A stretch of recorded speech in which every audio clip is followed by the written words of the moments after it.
Assalamu alaikum. I'm Javed Alam.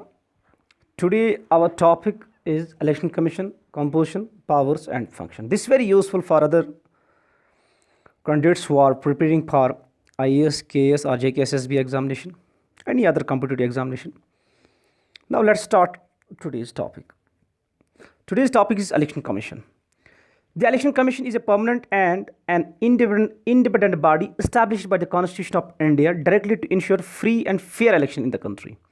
Election commission of India एक permanent autonomous constitutional body है, independent body है।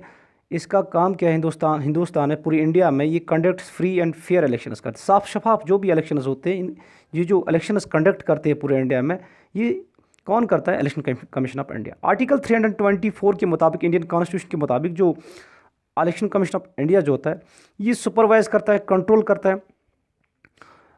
करता है और for all elections we can say parliament के elections हो, स्टेट लेजिस्लेचर के इलेक्शन हो, for the office of the president of India, for the vice president of India. So इनके लिए इलेक्शंस कंडक्ट करता है इलेक्शन कमीशन ऑफ इंडिया।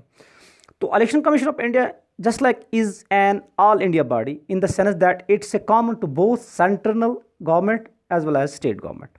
पर यहाँ पे एक बात याद रखने की ज़रूरत है, जो ये इलेक्शन कमीशन ऑफ इंडिया है ये इट्स मेंट फॉर, ये इलेक्शंस कंडक्ट करते हैं पूरे इंडिया के लिए।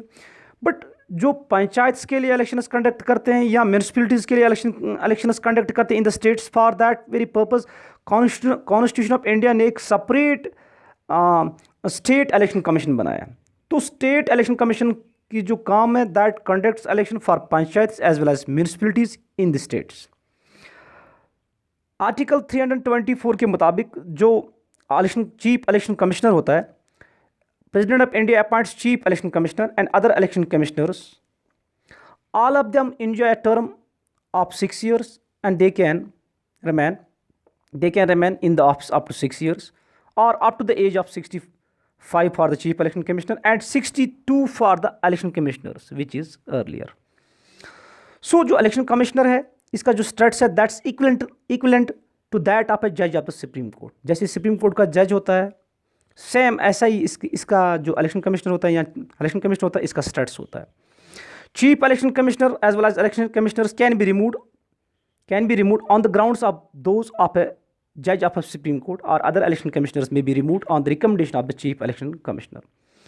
सो आई मीन कि अगर हम इलेक्शन कमिश्नर या चीफ इलेक्शन कमिश्नर जो है अगर हमें उनको रिमूव करना है for that very purpose we required, हमें ज़रूरत होती है 2/3 मेजॉरिटी की in the Lok Sabha as well as Rajya Sabha, shortly we can say in the parliament of India. So we can say जो appointment of chief election commissioner और other election commissioner shall be made by the president. इनको appoint करता है chief election commissioner of India को और other election commissioner ने appoint करता है प्रेसिडेंट ऑफ इंडिया। अगर हम देखेंगे कि जो इलेक्शन कमीशन ऑफ इंडिया जो होता है पहले ये सिंगल मेंबर बॉडी थी, इसमें सिर्फ चीफ इलेक्शन कमिश्नर होता था। लेकिन 1989 के बाद प्रेसिडेंट ऑफ इंडिया ने 2 more election commissioners, because Hindustan की पॉपुलेशन बहुत ज़्यादा है, सो ज़्यादा वर्कलोड है पूरे इंडिया में इलेक्शंस कंडक्ट करने हैं। क्योंकि आपको याद होगा कि 1989 में जो voting as from 21 to 18 years कर दिए गए और दैट्स वाई इनके लिए अब ये ज़्यादा more responsibility come on their shoulders. That's why कि प्रेसिडेंट ऑफ इंडिया ने इसे मल्टी मेंबर बॉडी बनाई है। मल्टी मेंबर बॉडी मीन्स कि नाउ देयर वुड बी, एक तो चीफ इलेक्शन कमिश्नर होगा और अदर 2 इलेक्शन कमिश्नर्स।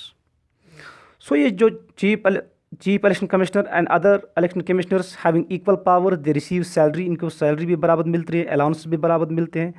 और जैसे कि आपको पता है सुप्रीम कोर्ट की जो जज सैलरी लेता है, या अगर हमें सुप्रीम कोर्ट का जज रिमूव करना है सो इसके लिए भी हमें 2/3 मेजॉरिटी की ज़रूरत है।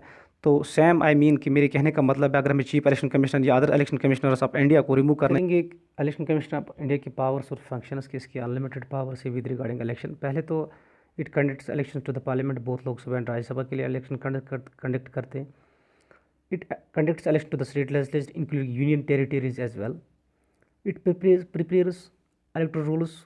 electoral rules भी ये प्रिपेयर करता है कि electoral rules का मतलब होता है कि अगर electoral rules का मतलब होता है कि ये periodically रिवाइज करता है electoral rules and register all eligible voters. और ये नोटिफाइड डेट्स करता है, schedules for elections and to scrutinize nomination paper. Scrutinize nomination paper जो भी सबमिट कैंडिडेट करता है ड्यूरिंग इलेक्शन उनको स्क्रूटिनाइज करता है, और नोटिफाइड डेट्स करता है, शेड्यूल्स फॉर इलेक्शंस करता है।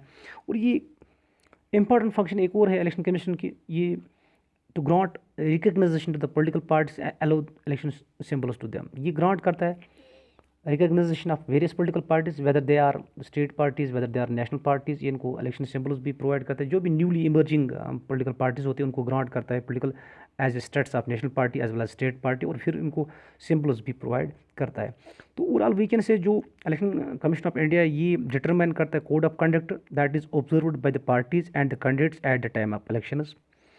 और ये एडवाइस भी करता है president of India as well as the governor of the state को relating to the disqualification of the member of the parliament as well as the state legislature.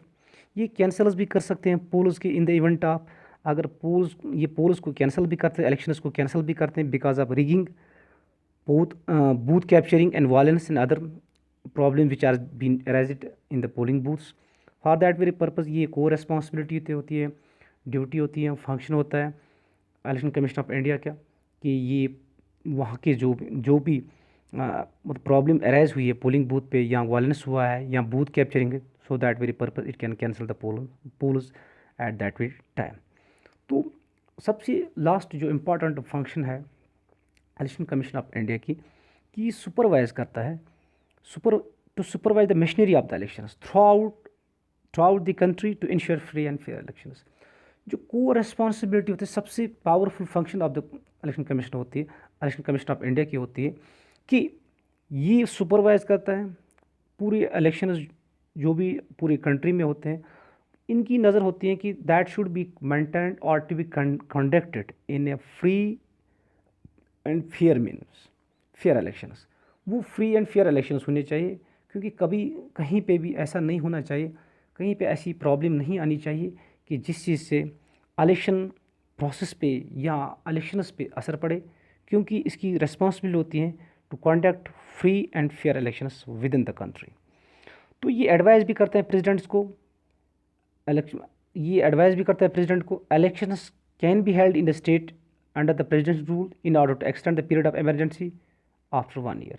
अगर कहीं पे प्रेसिडेंट इमरजेंसी रूल लागू किया गया, प्रेसिडेंट रूल लागू किया गया, ये प्रेसिडेंट को रिक्वेस्ट कर सकता है कि यहाँ पे इलेक्शंस नहीं हो सकते हैं, यहाँ पे कंटिन्यू रह सकता है, what we called it as a president rule at that very time. So political parties जो कुछ भी होता है या कोई भी कैंडिडेट होता है during elections, they are working under the election commissioner's guidelines, because सभी पॉलिटिकल पार्टीज़ को फॉलो करना पड़ता है all guidelines of the election commission of India.